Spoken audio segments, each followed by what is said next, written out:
Shalom saudara-saudara sekalian, hari ini kita akan masuk dalam petamburan Bible Study dan secara khusus kita akan membahas satu topik yang cukup menarik, yaitu tentang kesembuhan. Ya, apakah kesembuhan itu dari Tuhan atau usaha manusia? Namun sebelumnya kita mau berdoa dulu, minta pimpinan Tuhan. Mari kita berdoa. Tuhan, Bapa kami di dalam sorga, hari ini kami datang untuk mohon pimpinan-Mu di dalam petamburan Bible Study, yang hari ini kami membahas tema yang khusus ini Tuhan. Kami berdoa kiranya Tuhan memberi pencerahan kepada kami, sehingga kami dapat menangkap, mengerti, memahami apa yang dimaksud dengan kesembuhan. Terima kasih Tuhan, kami berdoa dalam nama Yesus. Haleluya, amin. Baik saudara-saudara, mengenai kesembuhan tentunya kita harus membicarakan juga tentang kesehatan dan penyakit. Ya. Nah, topik ini diangkat karena ada banyak yang bertanya tentang kesembuhan. Ya, ada juga orang-orang yang tidak mau berobat, tidak mau ke dokter, dan hanya melakukan apa yang diimaninya itu. Ya, saya kira kita akan membahas ini, apakah memang demikian atau ada juga cara Tuhan di dalam kesembuhan dari penyakit-penyakit yang kita alami. Baik saudara-saudara, pertama kita mau lihat dulu tentang kesehatan. Ya. Sehat itu apa? Sehat itu adalah kondisi di mana tubuh ini dalam keadaan yang baik, ya. Tidak mengalami sakit, tidak mengandung penyakit. Dan dapat juga orang mengatakan beberapa sehat itu adalah waras, ya. Waras. Dan sehat yang benar atau sehat yang sempurna atau sehat yang utuh adalah sehat tubuh, jiwa, dan roh. Ya, itu adalah satu kondisi sehat yang utuh, yang sempurna. Karena ada orang yang badannya sehat, tapi jiwanya tidak sehat. Ya, seperti orang yang ya mungkin ada jalan di pinggir jalan, tidak pakai pakaian, dan orang itu disebut sakit jiwa. Ya. Ada orang yang tubuhnya sehat, jiwanya sehat, tapi rohnya yang gak sehat. Artinya mereka itu terganggu, rohnya itu terganggu, rohnya itu sakit. Ya. Hubungan dengan Tuhannya terganggu. Jadi sehat itu adalah suatu kondisi yang didambakan oleh semua orang. Ya. Sehat itu adalah semua yang diharapkan terjadi pada semua orang. Yang diharapkan, ya. Bahkan sehat itu seringkali diusahakan dengan kuat, dengan sungguh-sungguh. Ada yang makan banyak suplemen supaya sehat, ya. Ada yang terapi oksigen dan sebagainya. Nah, saudara-saudara, saya kira sehat itu adalah satu hal yang indah, satu hal yang perlu kita jaga dengan baik, satu hal yang berharga yang diberikan oleh Tuhan kepada kita. Dan Tuhan ingin supaya kita itu sehat, ya. Ingat, ketika Allah menciptakan manusia, maka manusia itu diciptakan dalam keadaan yang sehat, baik tubuh, jiwa, dan rohnya. Dan Allah menciptakan manusia itu dengan baik, dengan sempurna, dengan utuh. Karena itu saudara-saudara, kita harus bertanggung jawab atas tubuh kita ini. Ya, tubuh yang diciptakan oleh Tuhan. Dan tubuh kita ini mengapa harus dijaga? Karena kita harus ingat bahwa tubuh ini bukan hanya milik kita, tetapi juga milik Tuhan. Ingat, kita adalah bait Allah dan Allah tinggal di dalam kita. 1 Korintus 6 ayatnya yang ke-19. Oke, baik, lebih baik kita baca ya 1 Korintus 6. 1 Korintus 6 ayatnya yang ke-19. Atau tidak tahukah kamu bahwa tubuhmu adalah bait Roh Kudus yang diam di dalam kamu, Roh Kudus yang kamu peroleh dari Allah, dan bahwa kamu bukan milik kamu sendiri. Ya, jadi itu jelas bahwa kita ini, tubuh kita ini bukan milik kita sendiri, tetapi milik Allah.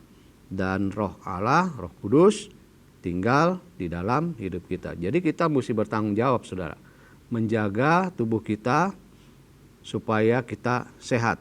Nah, untuk menjadi sehat, tentu Allah memberi beberapa petunjuk ya kepada kita. Nah, untuk menjadi sehat, maka Allah memberi beberapa petunjuk kepada kita. Yang pertama, tentu harus ada istirahat yang cukup ya. Nah, ini kita belajar dari Tuhan sendiri bahwa Dia menciptakan dunia ini 6 hari dan pada hari yang ke-7 Dia istirahat ya. Jadi perlu istirahat ya. Kejadian 2 ayat 2. Oke, kita melihat Kejadian 2 ayat 2. Ketika Allah pada hari ke-7 telah menyelesaikan pekerjaan yang dibuatnya itu, berhentilah ia pada hari ke-7 dari segala pekerjaan yang telah dibuatnya itu. Ya, jadi sekali lagi istirahat perlu. Istirahat yang baik, tidur 6 sampai 8 jam. Ya. 6 sampai 8 jam waktu malam itu akan membuat tubuh kita menjadi sehat. Kemudian yang kedua, makan sayur lebih banyak dari makan daging ya. Bahkan kalau kita lihat di dalam Daniel 1, saudara-saudara, itu Daniel dan kawan-kawan malah menolak makan daging ya. Dan mereka itu minta kepada orang yang mengatur makanan, mereka hanya minta sayur. Ya. Daniel 1 ayat 12. Adakanlah percobaan dengan hamba-hambamu ini selama 10 hari dan biarlah kami diberikan sayur untuk dimakan dan air untuk diminum. Sesudah itu bandingkanlah perawakan kami dengan perawakan orang-orang muda yang makan dari santapan raja. Kemudian perlakukanlah hamba-hambamu ini sesuai dengan pendapatmu. Didengarkannya lah permintaan mereka itu, lalu diadakanlah percobaan dengan mereka selama 10 hari. Setelah lewat 10 hari ternyata perawakan mereka lebih baik dan mereka kelihatan lebih gemuk daripada semua orang muda yang telah makan dari santapan raja.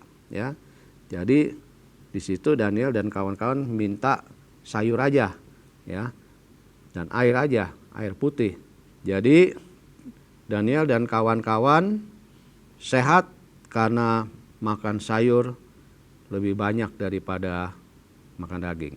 Ya, yang ketiga adalah jaga kebersihan. Ya, jaga kebersihan, kalau kita lakukan dengan baik, maka sebetulnya 80% penyakit itu bisa kita hindari. Ya. Tetapi kadang-kadang kita nggak jaga kebersihan kita, saudara. Ya. Kebersihan kulit kita, kebersihan makanan kita, kebersihan minuman dan sebagainya. sehingga kita kena penyakit, ya. Dan salah satunya itu waktu bangsa Israel di padang pasir, ya. Maka itu salah satu hal yang sangat rumit diatasi adalah tentang buang air besar, saudara. Ya, di padang pasir bagaimana buang air besar dengan banyak orang, ya. Nah, Tuhan mengatakan kepada Musa supaya mereka melakukan atau mengelola buang air besar itu dengan baik, ya. Kita lihat di dalam Ulangan Ulangan 23 ayatnya yang ke-12. Ulangan 23 ayat 12. Di luar perkemahan itu haruslah ada bagimu suatu tempat kemana engkau pergi untuk kada hajat. Kada hajat itu buang air besar, ya. Di antara perlengkapanmu haruslah ada padamu sekop kecil, dan apabila engkau jongkok kada hajat, haruslah engkau menggali lubang dengan itu dan menimbuni kotoranmu, ya. Jadi luar biasa saudara-saudara, ya, bahwa Allah itu ingin supaya umatnya terhindar dari penyakit. Jadi harus hidup bersih, pola hidupnya bersih, ya, tidak buang air besar sembarangan. Kemudian saudara-saudara, kita juga harus bisa menghindari penyakit, ya, dengan tadi kebersihan, lalu isolasi kalau kita sakit, supaya apa? Supaya kita jangan menulari orang lain, ya, dan orang lain nanti terpapar. Jadi misalkan seperti COVID ini kan banyak yang harus isolasi mandiri, ya. Gunanya apa? Supaya kita tidak menularkan pada orang lain. Tadi saya sebutkan makanan yang bersih, ya. Ya, makanlah makanan yang betul-betul matang, itu sebaiknya, ya, untuk menghindari penyakit. Karena kadang-kadang di dalam daging itu kalau masaknya nggak matang betul, maka spora daripada misalkan cacing pita itu bisa bertahan hidup, ya, di dalam daging, dan karena itu harus dimasak dengan matang betul, ya. Kemudian yang kelima, saudara-saudara, tidak melakukan perbuatan daging, ya. Nah, itu kan dosa, saudara. Perbuatan daging adalah dosa, dan perbuatan daging itu banyak yang menyebabkan atau memicu penyakit. Oke, kita lihat, ya, Galatia 5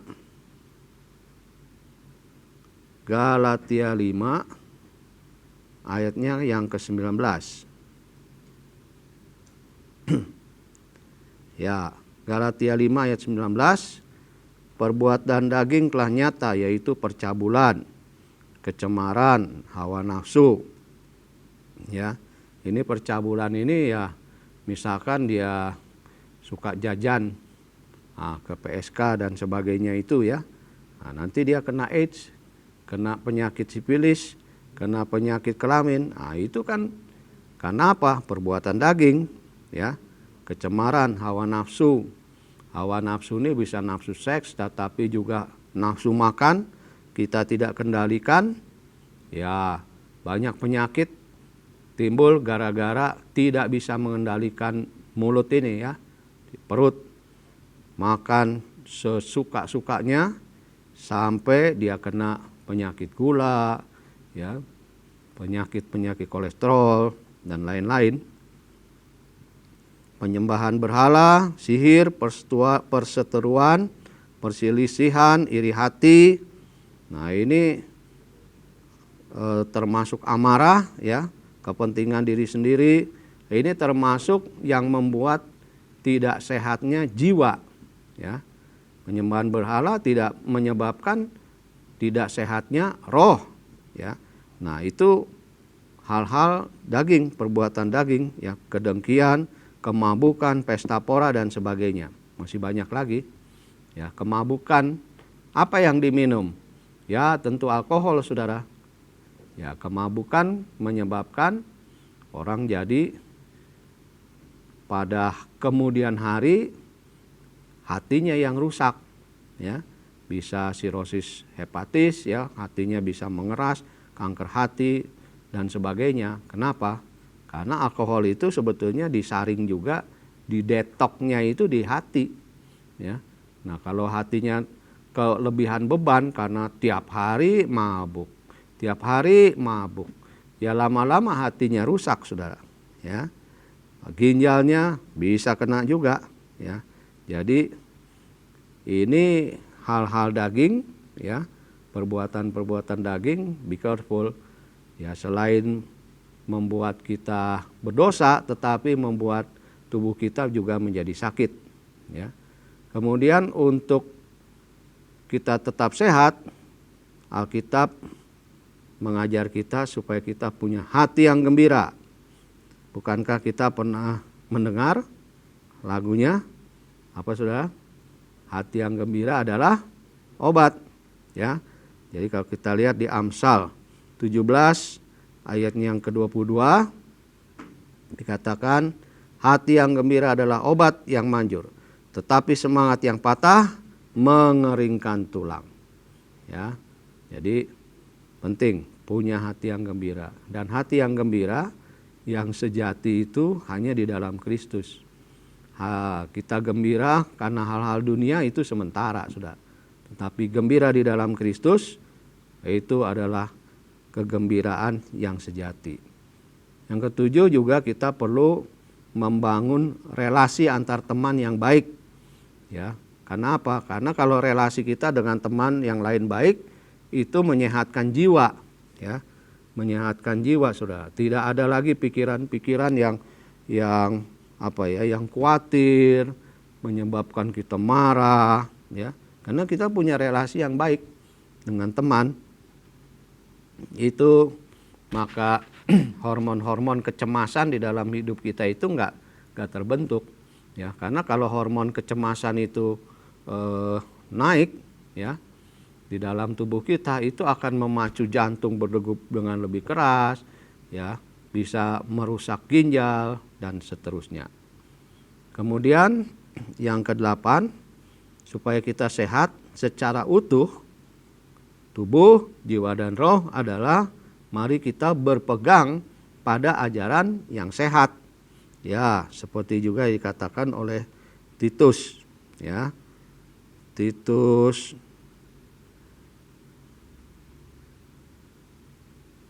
ya, Titus 1 ayat 9. Ya, Titus 1 ayat 9 mengatakan, dan berpegang kepada perkataan yang benar, yang sesuai dengan ajaran yang sehat, supaya ia sanggup menasihati orang berdasarkan ajaran itu dan sanggup meyakinkan penantang-penantangnya, ya. Jadi ajaran sehat itu juga perlu. Karena itu saudara-saudara, jangan terlalu mau banyak berselancar, ya, berselancar di medsos, cari yang mana, karena pengajaran itu banyak, dan bisa kadang-kadang secara tidak sadar kita mengikuti ajaran yang tidak sesuai dengan Alkitabiah. Karena itu harapan saya adalah agar roh, jiwa dan tubuhmu terpelihara dengan sempurna, ya. 1 Tesalonika 5 ayat 23. Nah, kemudian saudara-saudara, kalau itu sehat, kesehatan, ya, yang penting bagi hidup kita, maka tentu ada penyakit, ya. Penyakit itu apa? Penyakit itu adalah kondisi di mana tubuh mengalami kelemahan dan juga tubuh itu mengandung bibit penyakit, ya. Sehingga kita yang sehat menjadi sakit. Kita yang kuat menjadi lemah, ya. Nah, penyakit itu kok ada di dalam dunia ini? Dari mana dia penyakit itu, ya? Nah, penyakit itu saya kira itu mulai terjadi ketika manusia jatuh ke dalam dosa, ya. Jadi sebetulnya kan semuanya normal-normal aja, ya. Semuanya baik-baik aja, semuanya seimbang, ya. Termasuk kuman-kuman itu juga ya saya menduga itu kuman yang baik sebetulnya ya. Kuman-kuman itu kan ada yang menghasilkan, atau bakteri ya, menghasilkan zat-zat tertentu di usus kita untuk membuat kita menjadi lebih kuat ya, kayak lactobacillus dan sebagainya itu ya. Nah, tetapi ketika manusia jatuh ke dalam dosa, maka keadaan seimbang itu menjadi rusak. Keadaan yang sehat itu menjadi ya tidak sehat lagi, dan bibit-bibit penyakit atau bakteri-bakteri yang sebetulnya baik bisa menjadi tidak baik bagi kita ya. Nah, jadi jelas ya bahwa upah dosa adalah maut, hukumannya adalah mati ya. Termasuk apa? Melemahnya ini tubuh kita ini ya, melemahnya sistem imunitas tubuh. Ya, karena imunitas itu kan sebetulnya diperlukan untuk menangkal semua bibit-bibit penyakit ya. Jadi penyakit pada tubuh memang pada umumnya disebabkan oleh bakteri, oleh virus, ya, oleh parasit, oleh jamur ya. Namun sekarang juga penyakit-penyakit itu banyak disebabkan oleh metabolisme yang kacau dalam tubuh manusia. Ya, tadi saya sudah sebutkan kan, makanan yang ya tidak dikontrol, ya, minum manis-manis terus, itu menyebabkan sakit diabetes ya. Terlalu banyak makan daging yang berlemak juga menyebabkan kolesterol. Jadi bukan hanya bibit penyakit, tetapi pola hidup kita yang konsumtif, yang pesta pora mungkin, itu menyebabkan penyakit. Ya. Nah, tubuh kita yang lemah itu bisa kekurangan antibodi, dan ketika antibodinya kurang, imunitasnya menurun, gampang kena penyakit. Ya. Nah, penyakit itu juga dapat diperparah dengan kurangnya kebersihan. Ya, terutama makanan dan minuman yang tidak bersih ya.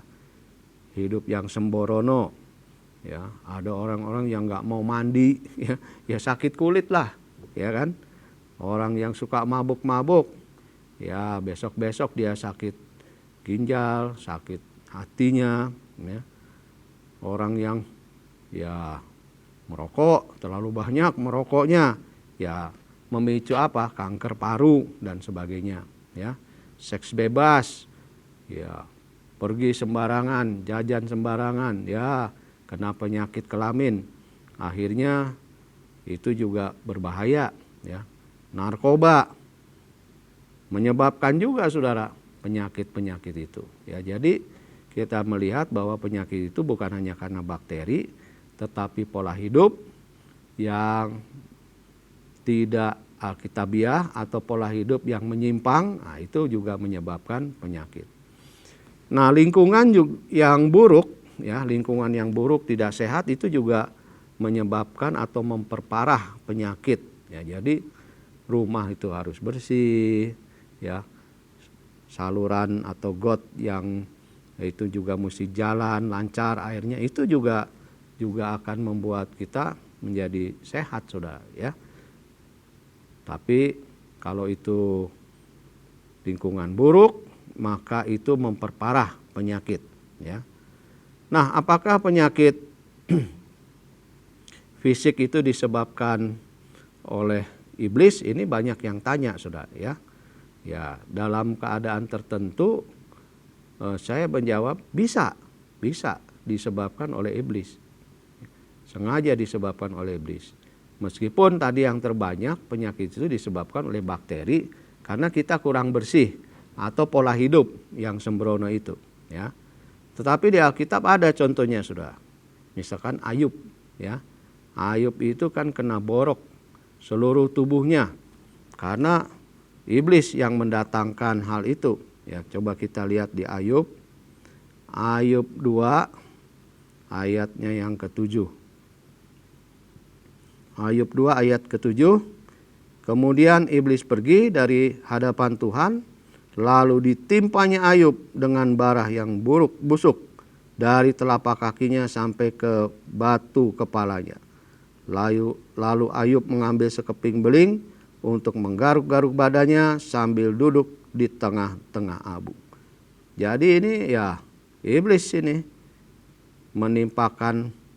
memberikan bara yang busuk. Bara itu borok ya, borok-borok, bisul-bisul yang busuk ke atas tubuh Ayub ya. Atau juga anak yang kena ayan ya, itu di Matius 17 ayatnya yang ke-14. Matius 17 ayat 14. Ketika Yesus dan murid-muridnya kembali kepada orang banyak itu, datanglah seorang mendapatkan Yesus dan menyembah. Katanya, "Tuhan, kasihanilah anakku. Ia sakit ayan dan sangat menderita. Ia sering jatuh ke dalam api dan juga sering ke dalam air.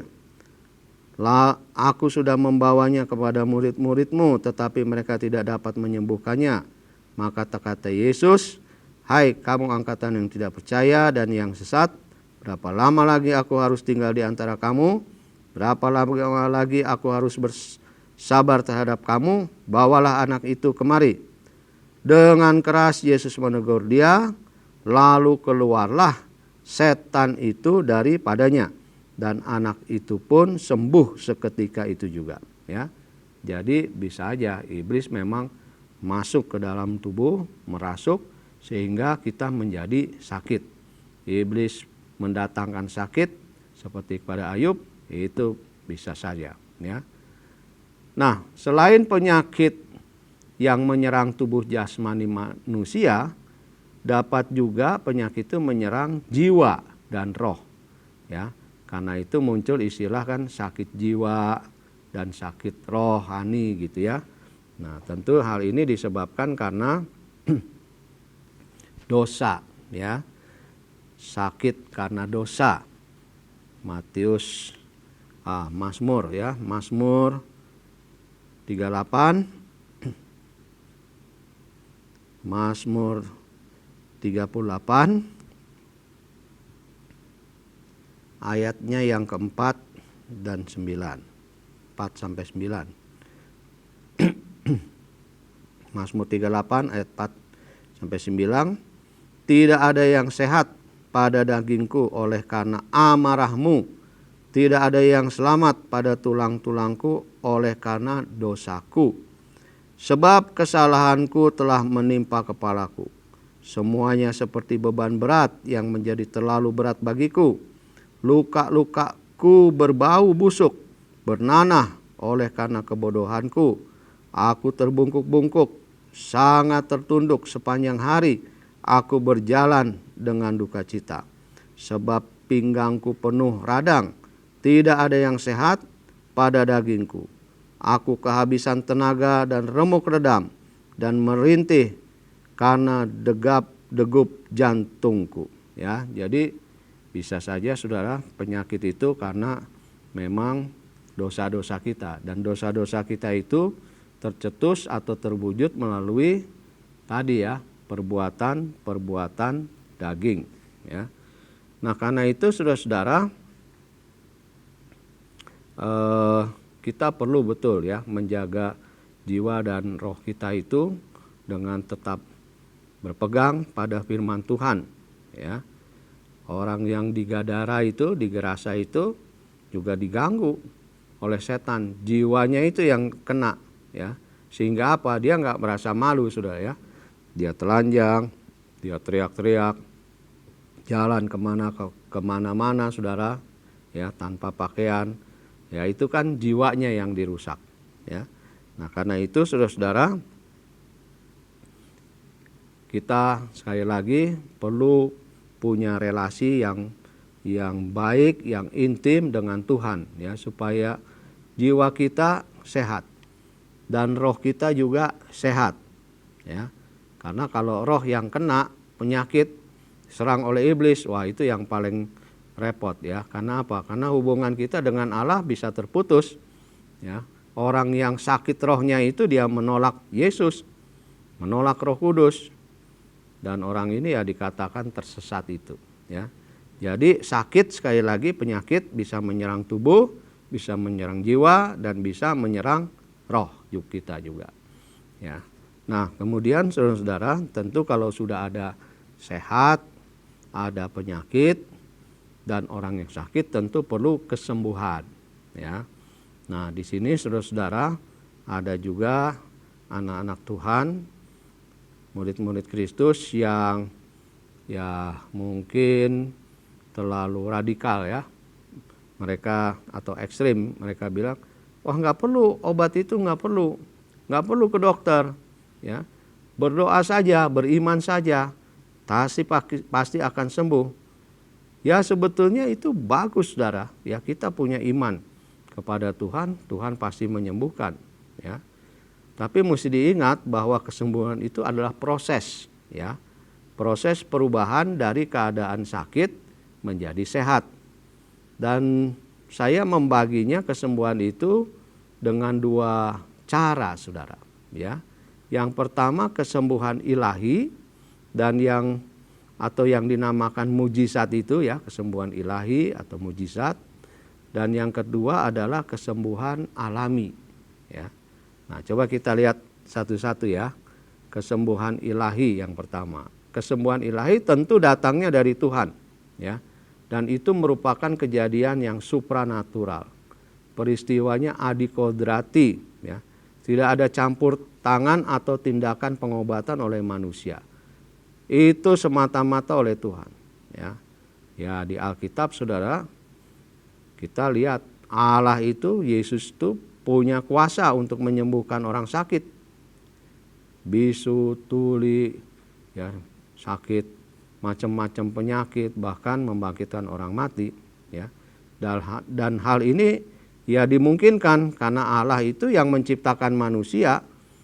Karena itu Allah juga sanggup, saudara, untuk memperbaiki atau mengubah tubuh yang sakit yang Ia ciptakan itu, ya.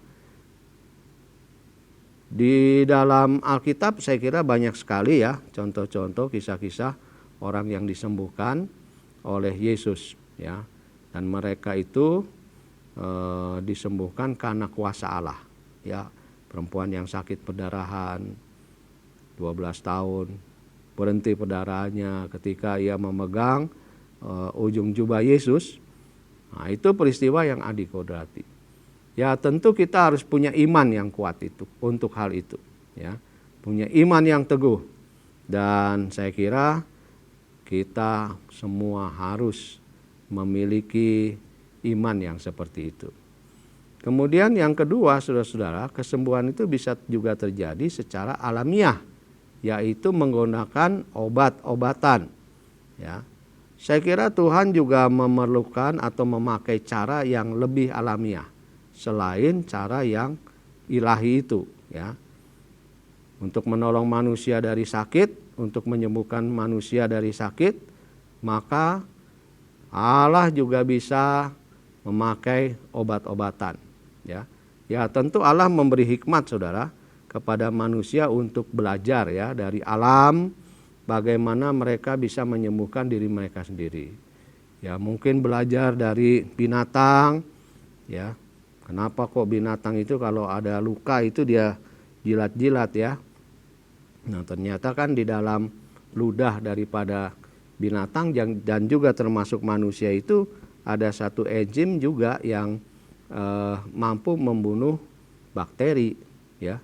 Jadi kenapa kita makan lalu keluar ludah, itu juga fungsinya untuk membantu membunuh bakteri-bakteri yang masuk, ya. Nah, dari situ belajar mengembangkan sampai punya obat-obatan. Ya, mungkin dari tumbuh-tumbuhan, ya, tercipta obat-obat herbal, dan dengan ilmu pengetahuan yang Tuhan berikan tercipta obat-obat yang sekarang ini. Dan saya lihat itu membantu kita untuk menjadi sembuh, ya.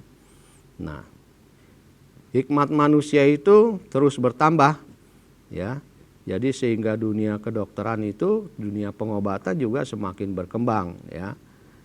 Nah, jadi saya melihat bahwa Allah juga bisa memakai bahan-bahan ya yang ada di dalam dunia ini untuk menyembuhkan ya.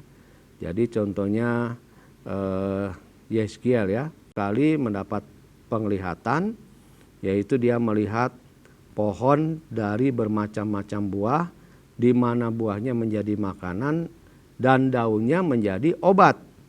Ya, itu Yeskiel 47. Coba kita lihat Yeskiel 47.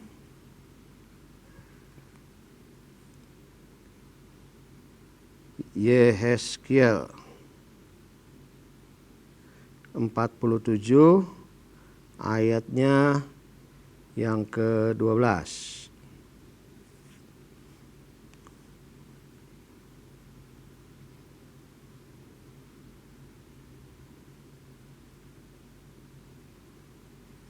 Yeskiel 47 ayat 12. Pada kedua tepi sungai itu tumbuh bermacam-macam pohon buah-buahan, yang daunnya tidak layu dan buahnya tidak habis-habis. Tiap bulan ada lagi buahnya yang baru.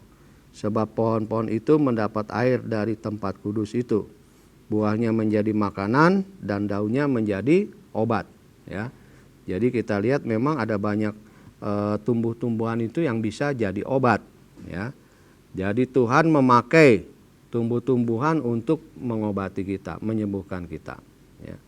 Tuhan memakai mineral, misalkan garam, ya, garam untuk menyehatkan air di Yeriko.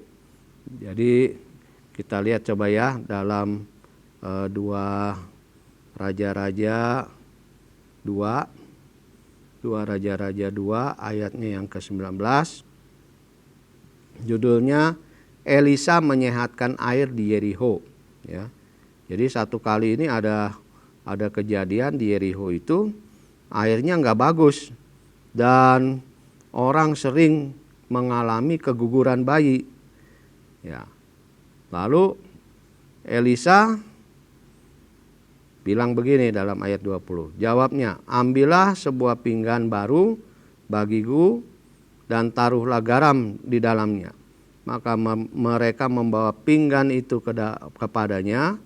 Kemudian pergilah ia ke mata air mereka dan melemparkan garam itu ke dalamnya serta berkata, beginilah firman Tuhan, telah kusehatkan air ini, maka tidak akan terjadi lagi olehnya kematian atau keguguran bayi.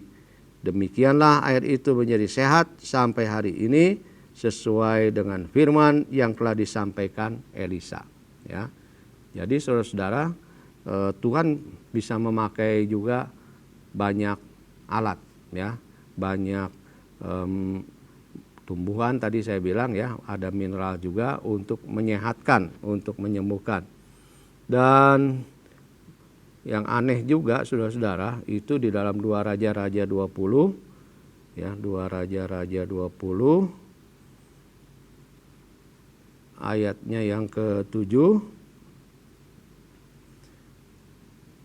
Itu ketika Raja Hizkia sakit ya, ternyata sakitnya itu juga parah dan dia dinyatakan akan mati. Tapi akhirnya dia Tuhan kasih umur panjang lagi ya. Tetapi sebetulnya ada tindakannya juga, ayat 7 itu ya. 2 Raja 20 ayat 7. Kemudian berkata Yesaya, ambillah sebuah kue ara. Lalu orang mengambilnya dan ditaruh pada barah itu, maka sembuhlah ia. Ia itu Hizkia, Raja Hizkia. Ya.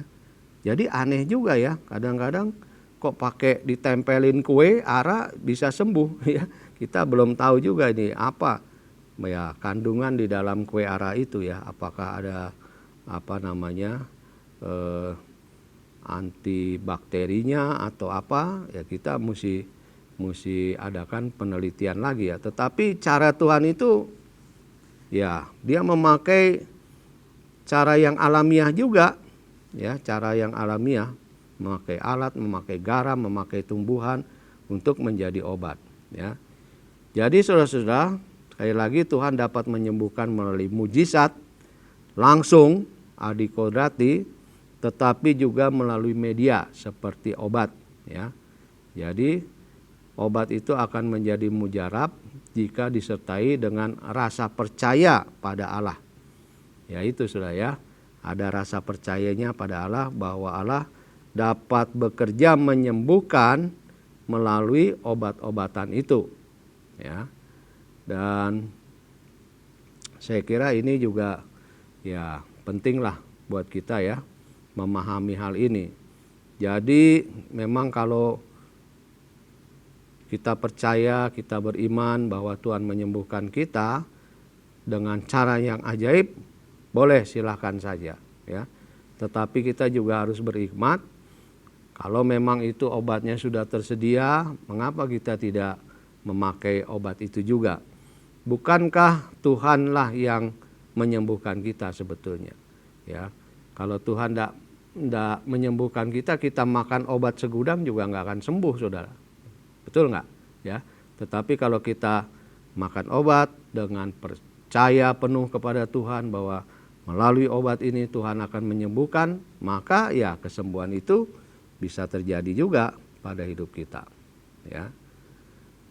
Nah karena itu saudara-saudara, untuk kita sembuh sebetulnya ya mudah saja saudara ya. Berhentilah melakukan dosa. Nah itu. Berhentilah melakukan perbuatan-perbuatan daging yang adalah ya dosa. Perbuatan-perbuatan daging itu ya pola hidup ya yang tidak sehat dan bisa mendatangkan penyakit ya.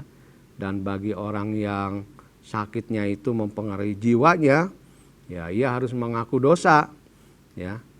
Dan saling mendoakan, maka kamu akan sembuh. Seperti yang diungkapkan dalam Yakobus 5 ayatnya yang ke-16. Karena itu hendaklah kamu saling mengaku dosamu dan saling mendoakan ya, supaya kamu sembuh. Doa orang yang benar bila dengan yakin didoakan sangat besar kuasanya. Jadi saya kira ini bukan hanya sembuh dari ya, jadi bukan hanya sembuh dari sakit jiwanya, tetapi sembuh secara utuh ya. Karena kita saling mendoakan. Karena itu saudara-saudara, sekali lagi kita perlu hidup sehat ya, karena hidup sehat akan menghindari banyak penyakit. Kebersihan, menggunakan air bersih, 80% penyakit bisa dihindari. Tetapi kalau kita sakit, kita ingin sembuh, maka harus ada yang kita lakukan. Percaya kepada Kristus, beriman kepada Tuhan bahwa Ia dapat menyembuhkan kita, baik secara alamiah maupun secara ilahi, adikodrati. Ya, kita menggunakan apa yang Tuhan juga gunakan, ya, nabi-nabi, orang-orang dahulu menggunakan mungkin tumbuh-tumbuhan, mineral dan sebagainya untuk kesembuhan. Kita pun bisa dengan bijaksana menggunakannya. Ya, jadi saudara-saudara sekali lagi, jaga kesehatanmu, hidup bersih, hidup sehat, hubungan yang baik dengan relasi, dengan teman-teman, punya relasi yang baik akan menyehatkan jiwa kita. Hubungan yang baik dengan Tuhan, intim dengan Tuhan, menyehatkan roh kita. Selamat mencobanya. Tuhan memberkati saudara sekalian. Amin. Mari kita berdoa. Tuhan Yesus, terima kasih untuk pelajaran hari ini. Kami tahu bahwa Engkaulah pencipta kami. Seluruh organ tubuh kami Engkau tahu Tuhan. Kalau ada yang rusak Engkau tahu. Dan Engkau sanggup untuk memulihkan kembali, untuk menyembuhkan semua organ-organ kami yang rusak. Terima kasih Tuhan. Kami hanya perlu percaya kepada Tuhan beriman kepada Tuhan dan juga percaya bahwa semua obat-obatan yang telah ada dalam dunia ini juga berasal dari Engkau. Terima kasih Tuhan untuk pertemuan hari ini. Kami mendoakan juga bagi saudara-saudara kami yang sedang sakit. Tuhan sembuhkan di dalam nama Tuhan Yesus. Kuasa bilut Kristus menyembuhkan saudara-saudara sekalian. Terima kasih Bapa. Kami akhiri pertemuan hari ini dengan mengucap syukur kepada Tuhan. Terima kasih dalam nama Yesus. Haleluya. Amin. Sampai jumpa di PBS yang akan datang.